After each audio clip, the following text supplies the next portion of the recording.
दोस्तों, आज की हमारी ये वीडियो एक इंतहाई इंसानियत सोज वाक़े के मुतालिक है।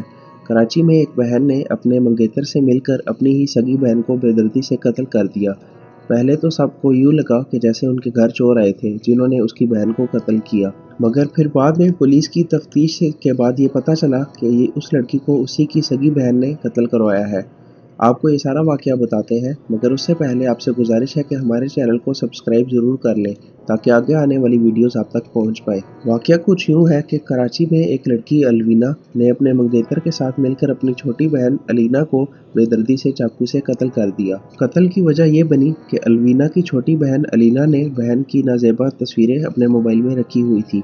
इन तस्वीरों को सहारा लेते हुए वो अपनी बहन को बहुत अरसे से ब्लैकमेल कर रही थी। जब अलवीना ने अपने मंगेतर को इस पूरी सूरत हाल के बारे में बताया तो उसके मंगेतर ने अलीना को कत्ल करने पर हामी भर ली। मुलजिमा अलवीना के मुताबिक कत्ल से पहले उसने अलीना से आखिरी मरतबा कहा कि मेरी तस्वीरें मुझे दे दो, मगर जब वो नहीं मानी तो अलवीना ने अपने मंगेतर के साथ मिलकर छुरियों से उसे कत्ल कर दिया। कत्ल के बाद अलवीना ने अपने जिस्म पर भी छुरियां मारी और पुलिस को बताया कि उनके घर चोर आए थे जिन्होंने उसकी बहन को कत्ल किया, मगर हमें यहाँ पुलिस की तफ्तीश की दाद देनी होगी जिन्होंने अपनी जिम्मेदारी पूरी की और असली कातिल तक पहुँच गए।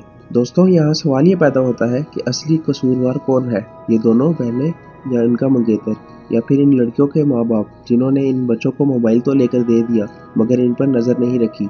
हम जानते हैं कि आज कल के बच्चे मोबाइल फ़ोन्स की वजह से कितना ख़राब हो रहे हैं, इसलिए हर माँ बाप का फ़र्ज़ बनता है कि वो अपने बच्चों पर नज़र रखें, बजाय इसके कि बच्चे हर वक्त मोबाइल में ही लगे रहें। बेहतर यह है कि उन्हें शुरू से ही खेलों की तरफ मुतवज्जो करें ताकि जब वो बड़े हों तो उनकी सेहत भी अच्छी रहे और वो गैर अखलाकी हरकतों जैसे कि नशे वगैरह से भी दूर रहें। आपका इस बारे में क्या ख्याल है, हमें कमेंट्स में ज़रूर बताएं। और अगर आपको ये वीडियो अच्छी लगी तो इस वीडियो को लाइक और शेयर करें और काइंडली हमारे चैनल को सब्सक्राइब करना मत भूलिएगा। शुक्रिया।